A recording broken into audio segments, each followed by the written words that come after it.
भक्तजनों, महाभारत के आदि पर्व के 127 अध्याय हमने पढ़ लिए हैं। इसमें हमारी कहानी यहाँ तक पहुँच गई थी कि भीम को मारने के लिए दुर्योधन ने उनको जहर दे दिया था, लेकिन उस जहर का विष भीम पर नहीं चढ़ा, क्योंकि भीम को जब उसने गंगा नदी में फेंका तो भीम पाताल लोक गए, जहाँ नागों ने भी डसा तो जहर से जहर कट गया। और वहाँ भीम के नाना जी थे, जो कि स्वयं एक नाग थे, नागराज आर्यक, जो भीम के नाना थे। तो उन्होंने भीम को पहचान लिया और वहाँ भीम को सांप के यहाँ मौजूद कुंडों का रस पीने को मिला, जो कि औषधीय थे।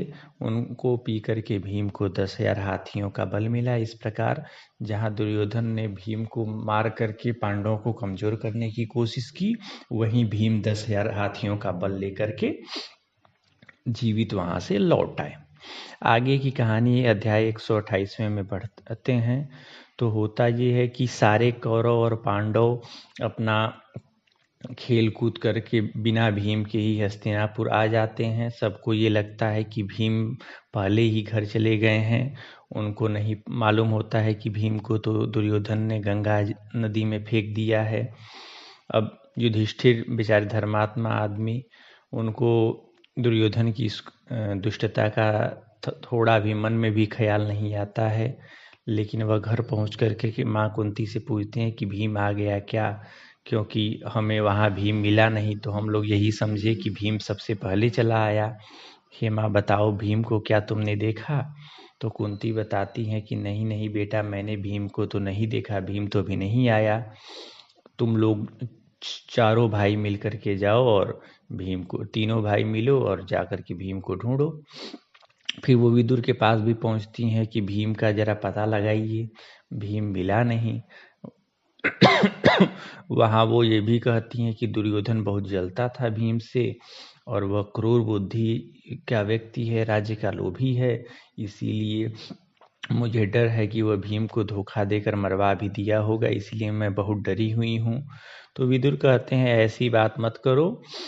अगर हम लोग दुर्योधन को डांट करके पूछताछ करें तो हो सकता है कि वह तुम्हारे और पुत्रों को भी खतरा पहुंचाए। इसीलिए तुम दुर्योधन से तो आशा ही मत रखो कि वह बताएगा कि भीम कहाँ है। जबकि वेद व्यास जी ने पहले ही कहा है कि तुम्हारे बेटे दीर्घजीवी होंगे, तो यही मान के चलो कि तुम्हारा बेटा मरेगा नहीं, जहाँ भी होगा जिंदा होगा, स्वस्थ होगा। तो इस प्रकार विदुर जी कह करके चले गए, लेकिन कुंती बेचारी बहुत चिंता में थी। अब इधर क्या हुआ कि नागलोक में सोए सोए भीम को 8 दिन बीत गए। 8वें दिन जो उन्होंने वहाँ के दिव्य कुंडों में रखा रस था, वह उनके पेट में 8वें दिन जाकर के पचा। जब अच्छे से पच गया तो वो जागे। उस समय उनके बल की कोई सीमा नहीं थी। तो भीम को देख करके नागों ने बताया कि तुमने जो रस पिया है उसके चलते तुम्हें 10,000 हाथियों का बल होगा और युद्ध में तुमको कोई जीत नहीं पाएगा। आओ अब अपने घर की ओर लौट जाओ, क्योंकि तुम्हारे भाई बहुत चिंता और दुख में हैं तुम्हारे लिए। तब भीमसेन वहाँ नहा करके, वहाँ से आदर सम्मान प्राप्त करके, वहाँ उन्होंने उनको विष का नाश करने वाली सुंदर औषधियों से युक्त खीर भी नागों ने खिलाई। और उसके बाद से नागों ने भीम को वापस जल से उठा करके वहीं गंगा के तट पर प्रमाण कोटि में रख दिया और वे नाग अंतर ध्यान हो गए। फिर भीम वहाँ से उठ करके अपने माता और भाइयों के पास चले आए। भाई बहुत खुश हुए, अहो भाग्य कह करके भीम के आने पर सबने अपने सौभाग्य की सराहना की। तब वहाँ भीम ने दुर्योधन की वो सारी कुचेष्टाएं बताई कि किस तरह से दुर्योधन ने उनके भोजन में विष मिला दिया था और विष का प्रभाव कैसे दूर हुआ। नागलोक की भी सारी घटनाएं भीम ने उनको सुनाई। तो युधिष्ठिर ने कहा, भैया भीम, ये बात तुम हम लोगों को बताए हो, लेकिन इस बात को किसी से मत कहना। दुर्योधन ने हमारे साथ जो बर्ताव किया है वह किसी को बताने की जरूरत नहीं है, लेकिन हम लोगों को सावधान रहने की जरूरत है। इधर दुर्योधन ने ये किया था कि भीम के जो सारथी थे उनको भी गला घोट करके मार डाला था, ताकि कोई मतलब इस बात को जानने वाला ना रहे कि भीम गए कहाँ या क्या हुआ। तो इस तरह की दुर्योधन ने बहुत कुल काम किया था और वह भीम से काफ़ी जलता था। लेकिन सारे पांडव और ये लोग बस इसीलिए चुप रहते थे क्योंकि विदुर जी ने बोला था कि बहुत अगर आप लोग बोलेंगे भी तो कुछ फायदा होगा नहीं, उल्टे नुकसान ही होगा, इसीलिए शांति से बचे रहिए और चुपचाप अपना काम करते रहिए। और इधर धृतराष्ट्र के लड़के दुर्योधन ने देखा कि भीम बच गए हैं, तो उसने फिर से क्या किया कि भीम के भोजन में फिर से और शक्तिशाली कालकूट विष डलवाया।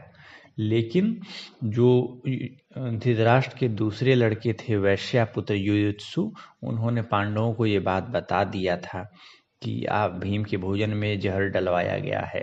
लेकिन भीम तो चूंकि वहाँ से वो खीर खा के आए थे जो कि हर विष का नाश कर देती है, इसीलिए उस विष को भी ये पचा ले गए और इनको कुछ नहीं हुआ।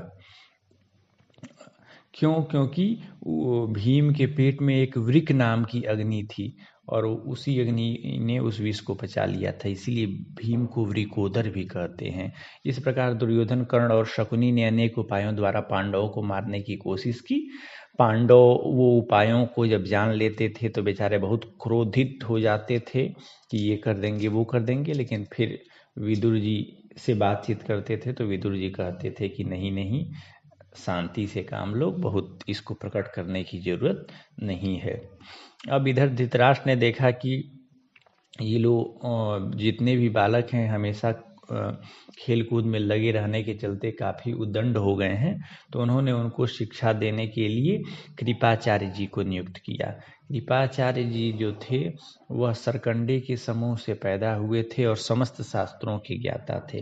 उन्हीं को कुलगुरु बना करके सारे राजकुमारों को सौंप दिया गया कि अब आप ही धनुर्वेद का अभ्यास कराइए। तो सारे बालक धनुर्वेद का अभ्यास कृपाचार्य जी से करने लगे। 128वां अध्याय समाप्त होता है। 129वां अध्याय की ओर जाते हैं। जन्मेजय पूछते हैं, हे वैशंपायन जी, आप हमको ये कथा बताइए कि कृपाचार्य का जन्म कैसे हुआ और वो सरकंडे के समूह से कैसे पैदा हुए और उन्होंने अस्त्र शस्त्रों की शिक्षा कैसे प्राप्त की। तो वैशंपायन जी बताते हैं कि महर्षि गौतम के एक पुत्र थे जिनको हम शरद्वान गौतम कहा जाता है और वे सरकंडों से पैदा हुए थे। उनकी बुद्धि जो थी वो धनुर्वेद में लगती थी, यानी कि धनुष विद्या के धनुष बाण चलाने के अभ्यास में लगती थी और वेद पाठ करने में नहीं लगती थी। अन्य ब्रह्मचारी लोग तो तपस्या करते थे, वेदों का पाठ करते थे, लेकिन इन्होंने तपस्या करके अस्त्र शस्त्रों के ज्ञान पर ही ध्यान दिया और बड़े तपस्वी थे। उनकी तपस्या से देवराज इंद्र को भी चिंता हो गई।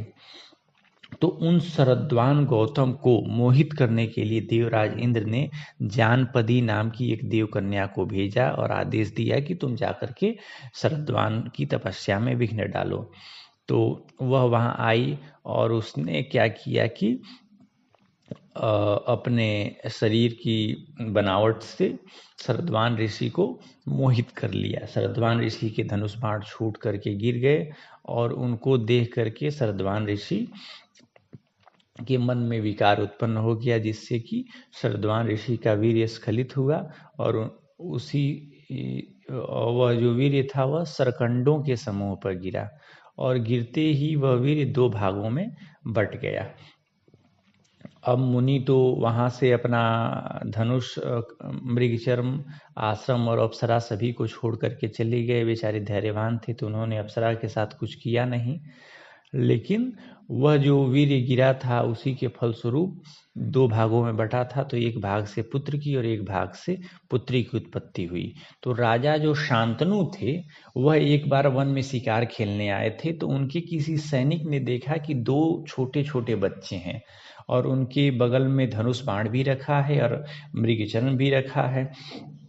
तो राजा को ये लग गया कि ये किसी ऐसे ब्राह्मण की संतान है जो कि धनुर्वेद का भी ज्ञानी था, मतलब धनुष बाण चलाना भी जानता था और ब्राह्मण तो था ही, क्योंकि मृग जन्म था तो समझ गए कि ब्राह्मण का मामला है, और धनुष बाण था तो समझ गए कि वह धनुष बाण का भी अभ्यास करता था।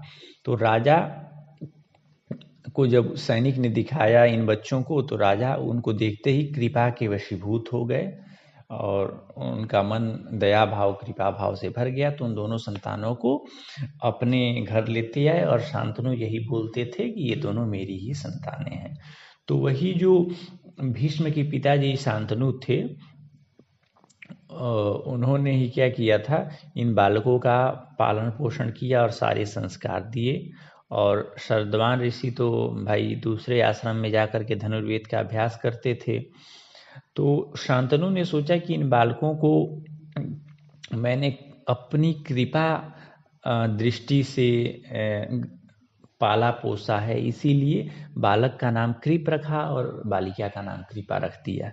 इस प्रकार जो शरद्वान ऋषि थे उन्होंने भी अपने तपोबल से जान लिया कि मेरे जो 2 बच्चे हैं वो राजा शंतनु के द्वारा पालित हो रहे हैं। तो वहाँ आए और अपने पुत्र का जो भी संस्कार कराना था वो कराए और अपने पुत्र को धनुर्वेद समस्त शास्त्रों का ज्ञान वगैरह भी दिया, जिसके चलते जो कृपाचार्य हैं वो थोड़े समय में ही धनुर्वेद के बहुत बड़े ज्ञाता और सिद्धहस्त हो गए। यानी धनुर्वेद की सारी शिक्षाएं उनको याद आ गई, धनुष बाण चलाना वो जान गए जो उनके पिता शरद्वान मुनि जानते थे। अब उन्हीं कृपाचार्य से धृतराष्ट्र के जो भी पुत्र थे, पांडव थे और यदुवंशी जो भी क्षत्रिय थे, उन्होंने धनुर्वेद का अध्ययन किया। इसके अलावा वृषणी वंश के और अन्य देशों के आए राजा भी धनुर्वेद की शिक्षा कृपाचार्य से लेने लगे। कृपाचार्य से जब सारी शिक्षाएं मिल गई, लेकिन भीष्म जी को खुशी नहीं हो रही थी, क्योंकि भीष्म जी चाह रहे थे कि हमारे जो नाती हैं वो और विशिष्ट योग्यता वाले हों। तो इसलिए उन्होंने एक अन्य ऐसे आचार्य की खोज शुरू करने की जो कि युद्ध कला कौशल में और ज़्यादा बढ़ चढ़ करके हों। तो इस तरह से भीष्म जी अपने नातियों को, कौरवों पांडवों को और योग्य बनाना चाहते थे। तो इसीलिए उन्होंने भरद्वाज वंश में उत्पन्न द्रोणाचार्य को गुरु बनाया और उनके शिष्य के रूप में पांडवों और कौरवों को समर्पित कर दिया। द्रोणाचार्य ने उन सबको शिष्य बनाया और धनुर्वेद की सारी शिक्षाएं और अच्छे से दी, जिससे कौरव पांडव धनुर्विद्या में और समस्त शस्त्रों के संचालन में और कुशल हो गए। तो जन्मेजय ने पूछा कि अच्छा, कृपाचार्य की उत्पत्ति तो आपने बता दी, लेकिन द्रोणाचार्य की उत्पत्ति कैसे हुई, और द्रोणाचार्य भी ब्राह्मण होते हुए ये अस्त्र शस्त्र के बारे में इतना जानकारी कैसे प्राप्त किए, और वह कुरु देश यानी हस्तिनापुर आए कैसे, और द्रोणाचार्य किसके लड़के हैं। मैं द्रोणाचार्य के साथ साथ द्रोणाचार्य के लड़के अश्वत्थामा के बारे में भी जानना चाहता हूँ, क्योंकि वो भी बहुत शक्तिशाली आदमी था। आप सारा प्रसंग सुनाइए। तो वेद व्यास जी के परम शिष्य वैशंपायन ऋषि कहते हैं, हे जन्मेजय, हरिद्वार में एक भरद्वाज नाम के प्रसिद्ध ऋषि रहते थे। वह बहुत कठोर तपों का पालन करते थे, बहुत बड़े तपस्वी थे। तो वहाँ उन्होंने एक बार जब वह गंगा स्नान के लिए जा रहे थे, तो वहाँ उन्होंने घृताची नाम की अप्सरा को स्नान करके वस्त्र बदलते देखा, और वह अत्यंत सुंदर अप्सरा थी। संयोग से उसका वस्त्र खिसक गया और उसी अवस्था में ऋषि ने उनको देखा तो उनके मन में काम भावना जागृत हो गई, और उसी काम भावना के चलते ऋषि का वीर्य स्खलित हुआ और उन्होंने उस वीर्य को द्रोण में रखा। द्रोण मतलब यज्ञ कलश को का दूसरा नाम द्रोण भी होता है। तो यज्ञ कलश में ही उन्होंने अपने वीर्य को रख लिया। चूंकि उसी कलश से द्रोणाचार्य का जन्म हुआ था, इसीलिए द्रोण से जन्म लेने के कारण द्रोणाचार्य का नाम द्रोण पड़ गया, क्योंकि यज्ञ कलश का दूसरा नाम द्रोण भी है। फिर द्रोणाचार्य भी समस्त वेदों और वेदांगों का अध्ययन किए और परम ज्ञानी बन गए। तो जो भरद्वाज जी थे वो अस्त्र शस्त्र के भी जानकार थे। उन्होंने अग्निवेश नाम के ऋषि को आग्नेय अस्त्र की शिक्षा दी थी, और अग्निवेश जो ऋषि थे वो अग्नि देवता के साक्षात पुत्र थे। तो उन्होंने क्या किया कि अपने गुरुपुत्र भरद्वाज नंदन द्रोण को आग्नेय अस्त्र की शिक्षा दी। मतलब सबसे पहले द्रोणाचार्य के पिता भरद्वाज जी ने अग्नि देवता के लड़के अग्निवेश मुनि को आग्नेय अस्त्र की शिक्षा दी।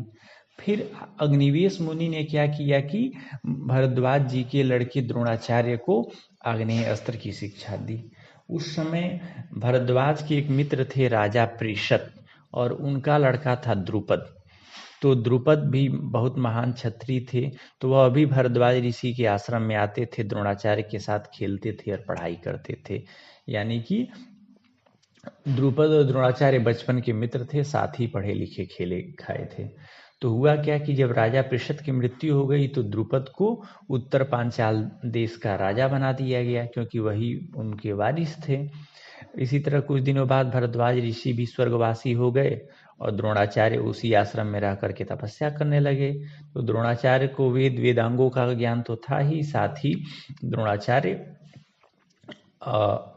अपने तपस्या द्वारा अपने सारे पाप नष्ट कर चुके थे। बहुत उस समय उनका यश चारों ओर फैल गया था कि अरे एक ब्राह्मण है जो कि बहुत बड़ा तपस्वी ज्ञानी तो है ही, साथ में धनुर्विद्या को भी बहुत अच्छा जानता है, सारे अस्त्र शस्त्र चलाने की विधि जानता है। तो एक बार द्रोणाचार्य के पितरों ने उनके मन में स्वप्न में आके या मन में पुत्र उत्पन्न की इच्छा की, तो द्रोणाचार्य ने शरद्वान की पुत्री यानी कृपाचार्य की बहन कृपि से शादी किया और उसी से द्रोणाचार्य को अश्वत्थामा नाम के पुत्र की प्राप्ति हुई। चूंकि बालक ने जन्म लेते ही घोड़े के समान आवाज किया, उसको छोड़ करके उसको सुन करके आकाश में स्थित किसी अदृश्य चेतन आत्मा ने कहा कि इस बालक ने जन्म लेते ही अश्व के समान समस्त दिशाओं को गुंजायमान कर दिया है, इसीलिए इस बालक का नाम अश्वत्थामा होगा। तो द्रोणाचार्य ने अपने बेटे का नाम अश्वत्थामा रखा। अब द्रोणाचार्य उसी आश्रम में रह करके धनुर्विद्या का अभ्यास करते थे। तो द्रोणाचार्य ने सुना कि जो जमदग्नि ऋषि के लड़के परशुराम जी हैं, उनसे बड़ा कोई धनुर्धर था नहीं, और उन्होंने 21 बार समस्त क्षत्रियों का नाश किया था। और इस समय वह जो है ब्राह्मणों को अपना सारा धन दौलत सब कुछ दान कर रहे हैं। तो द्रोणाचार्य को ये मालूम था कि परशुराम जी के पास समस्त धनुर्विद्या और दिव्य अस्त्रों का ज्ञान है, जो उन्होंने साक्षात शिव जी से शिक्षा लिया था परशुराम जी ने। तो द्रोणाचार्य के मन में आया कि चलो परशुराम जी से हम भी सारी शिक्षाएं ले लें, और उनको नीति शास्त्र की शिक्षा भी लेनी थी। तो इसीलिए द्रोणाचार्य महेंद्र पर्वत पर गए, जहाँ परशुराम जी तपस्या कर रहे थे। वहाँ उन्होंने अपना परिचय दिया और कहा कि मैं भरद्वाज ऋषि से उत्पन्न अयोनिज पुत्र हूँ, यानी कि माता के गर्भ से उत्पन्न नहीं हुआ हूँ, और मैं यहाँ आपसे दान लेने आया हूँ।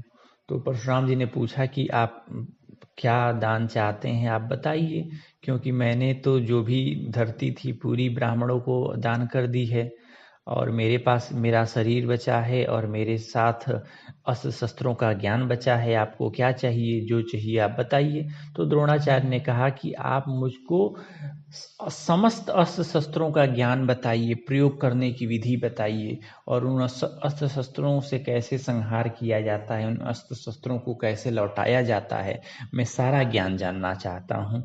तब परशुराम जी ने उनको समस्त अस्त्र शस्त्रों का ज्ञान दे करके उनको एकदम अस्त्र शस्त्र विद्या में पूर्णतः पंडित बना दिया। अब इस तरह द्रोणाचार्य जब अस्त्र शस्त्र विद्या के पूरे पंडित बन गए तो प्रसन्न होकर के अपने प्रिय मित्र राजा द्रुपद से मिलने गए। इस प्रकार 129वां अध्याय समाप्त होता है। हम लोग 130वें अध्याय की ओर आते हैं। तो यहाँ होता यह है कि जब द्रोणाचार्य द्रुपद के यहाँ आकर के आते हैं तो वह द्वारपाल से बोलते हैं कि जाओ बता दो कि उनका परम मित्र द्रोणाचार्य उनसे मिलने आया है। तो जब द्रुपद ये बात सुनते हैं तो द्रुपद को बहुत अपमानजनक ये बात बहुत अपमानजनक लगती है, क्योंकि द्रुपद तो भाई राजा आदमी थे, धन और ऐश्वर्य का मद उनके दिमाग पर चढ़ा हुआ था। तो द्रुपद ने द्रोणाचार्य से कहा कि हे ब्राह्मण, तुम ये कैसे बोल रहे हो कि तुम मेरे मित्र हो? अरे बड़े बड़े राजाओं के तुम जैसे गरीब निर्धन व्यक्ति मित्र कभी हो सकते हैं? मनुष्य बचपन की जो मैत्री होती है उस समय इसलिए थी क्योंकि तुम भी बच्चे थे, हम भी बच्चे थे, हम दोनों में विशेष अंतर था नहीं। लेकिन इस समय मैं राजा हूँ और तुम एक गरीब भिखारी हो। तो दरिद्र व्यक्ति का धनवान से, मूर्ख व्यक्ति का विद्वान से और कायर व्यक्ति का शूरवीर से कभी मित्रता नहीं हो सकती। तुम बचपन की मित्रता को क्यों याद कर रहे हो? क्या किसी हृष्ट पुष्ट और दुर्बल में मित्रता हो सकती है? विवाह और मैत्री उन्हीं के बीच में होता है जो धन के मामले में एक समान हो या ज्ञान के मामले में एक समान हो। राजा का मित्र वही हो सकता है जो राजा हो। तो तुम उस बचपन की बात का स्मरण क्यों करते हो और मुझको मित्र कह करके मुझे क्यों अपमानित करते हो? तो जो द्रुपद ने ऐसी बातें कही तो द्रोणाचार्य बेचारे क्रोध से एकदम लाल हो गए। 2 मिनट तक सोचे कि क्या किया जाए। तो बुद्धिमान तो थे ही, इसीलिए मन ही मन सोच लिए कि इनको तो छोड़ना है नहीं द्रुपद को, और वापस हस्तिनापुर वो चले आए। हस्तिनापुर आकर के उन्होंने वो क्या किए कि अपने साले कृपाचार्य के घर में गुप्त रूप से रहना प्रारंभ कर दिया। वहीं वो क्या कर रहे थे, अपने पुत्र अश्वत्थामा को अस्त्र शस्त्र की शिक्षा दे रहे थे। द्रोणाचार्य बहुत समय तक वहीं रहे, लेकिन अपने आप को छिपाए रखे, मतलब किसी को पता नहीं लगा कि द्रोणाचार्य वहां पर रहते हैं। तो एक बार की बात है कि कौरव पांडव जो थे वह गुल्ली डंडा खेल रहे थे। तो जो गुल्ली डंडा में जो गुल्ली होती है वह कुएं में गिर गई। अब जब कुएं में गिर गई तो उसको निकालना था, बेचारे बहुत उपाय किए लेकिन वह गुल्ली निकल नहीं पाई। सोचने लगे क्या किया जाए। तभी उन्होंने देखा कि एक सांवले रंग का ब्राह्मण है जो जिसके सिर के बाल सफेद हो गए हैं, शरीर से बेचारा बड़ा दुर्बल है। तो उस ब्राह्मण के पास सब लोग पहुंचे, और जब द्रोणाचार्य ने देखा कि ये बच्चे मेरे पास आए हैं तो उन्होंने कहा कि अरे छत्री होकर के तुम लोग एक गुल्ली नहीं निकाल पा रहे हो, धिक्कार है तुम लोगों पर। देखो मैं अभी तुम लोगों की गुल्ली इस कुएं से निकाल दूंगा, और मेरे हाथ में ये अंगूठी है, इसको भी मैं इस कुएं में फेंकता हूँ, और दोनों चीजें मैं एक साथ निकाल दूंगा। लेकिन इसके बदले में तुम लोग मेरी जीविका का प्रबंध करो, मतलब मेरे लिए कोई नौकरी वोकरी का प्रबंध करो ताकि मेरा घर बार चलता रहे। यह कह करके उन्होंने अपनी अंगूठी भी उस निर्जल कुएं में डाल दी। मतलब सूखा कुआं था, कुएं में पानी वानी था नहीं। तब युधिष्ठिर ने कहा कि अरे आप कृपाचार्य जी से एक बार अनुमति ले लीजिए और यहीं रह करके आप भिक्षा याचना करते रहिए, कोई नहीं बोलेगा। तो द्रोणाचार्य बोले कि देखो मेरे पास अभी जो हाथ में है वह मुट्ठी भर सीकें हैं, और उन्हीं सीकों से मैं मंत्र अभिमंत्रित करूंगा अस्त्र विद्या वाला, और मैं तुम्हारे गुल्ली को निकाल दूंगा। मैं पहले सीख से गुल्ली को बीध दूंगा, दूसरी सीख से पहली वाली सीख को बेधूंगा, तीसरी सीख से उसके पीछे वाली सीख को बेध दूंगा। मतलब एक सीख से दूसरे सीख को बेधते हुए मैं क्या करूंगा कि तुम्हारी गुल्ली निकाल दूंगा। ऐसा बोल करके द्रोणाचार्य ने जैसा कहा था वैसा कर दिया। अब राजकुमारों को बड़ा आश्चर्य हुआ कि मात्र गुल्ली से इन्होंने कैसे कर दिया, मात्र उन्होंने एक मुट्ठी सीख से कैसे गुल्ली निकाल दिया। और फिर उन्होंने कहा कि आपने जो अंगूठी डाला है वो भी निकाल दीजिए। तो द्रोणाचार्य धनुष बाण लेकर के बाण से अंगूठी को बेध दिए, और फिर उस बाण को दूसरे बाण से बेधते हुए ऐसा करते करते उन्होंने अंगूठी बिना कुएं में घुसे ही अपने बाण विद्या से निकाल दिया। तो जब उन्होंने अंगूठी भी निकाल दी और गुल्ली भी निकाल दी तो आश्चर्यों को बहुत ज़्यादा राजकुमारों को आश्चर्य हुआ। तो उन्होंने कहा कि हे ब्राह्मण, हम आपको प्रणाम करते हैं, आपके जितना अस्त्र शस्त्र का ज्ञान हमको नहीं लगता किसी को है। आप कौन हैं, किसके पुत्र हैं, और हम आपकी क्या सेवा करें। तब द्रोणाचार्य ने कहा कि तुम लोग पितामह भीष्म के पास जाओ और मेरे रूप और गुणों का परिचय दो। बस तुम लोग बताओगे कि ये ब्राह्मण ऐसे ऐसा काम किए हैं तो भीष्म जी हमको पहचान लेंगे कि हम कौन हैं। तो ऐसा कह करके उन लोगों ने भीष्म को सारी बातें बताई। उनकी बात सुनकर के भीष्म जी समझ गए कि ये स्वयं साक्षात द्रोणाचार्य हैं, और द्रोणाचार्य ही इन राजकुमारों के लिए अच्छे गुरु हो सकते हैं। ऐसा सोचते हुए भीष्म जी स्वयं आए और उन्होंने द्रोणाचार्य का बहुत आदर सत्कार किया। वहां द्रोणाचार्य जी ने कहा, हे भीष्म जी, मैं अग्निवेश ऋषि के यहाँ अस्त्र शस्त्रों और धनुर्वेद की शिक्षा लिया हूँ, और उसी समय पांचाल राजकुमार द्रुपद भी वहीं शिक्षा लेते थे। हम दोनों बड़े मित्र थे वहाँ पे। और वहाँ उन्होंने मुझसे एक वचन दिया था कि हे द्रोणाचार्य, जो मेरा राज्य होगा, मतलब मैं भविष्य में राजा बनूंगा, तो समझो कि उस राज्य का जो भी वस्तु है वह सब तुम्हारी रहेगी। मतलब जो चाहो खाओ पियो मौज करो। जब मेरे राजा बनने पर जो सुख मैं भोगूंगा, जो सुख एक राजा की तरह मैं भोगूंगा, वो सब तुम भोगोगे, क्योंकि तुम भी मेरे क्या हो, मित्र हो। इसीलिए मेरे राज्य के सारे भोग वैभव और सुख तुम्हारे अधीन होंगे। ऐसा कहा था राजा द्रुपद ने। लेकिन जब मैं उनसे मिलने गया, क्योंकि मेरा पुत्र था एक अश्वत्थामा, और बेचारा पुत्र प्राप्ति हुई मुझे, तो खुशी तो हुई। लेकिन एक बार मैंने ये देखा कि अन्य जो ऋषियों के लड़के हैं वो गाय का दूध पी रहे थे। उनको देख करके मेरे बच्चे अश्वत्थामा के भी मन में आया, दूध पीने की इच्छा हुई और वह रोने लगा।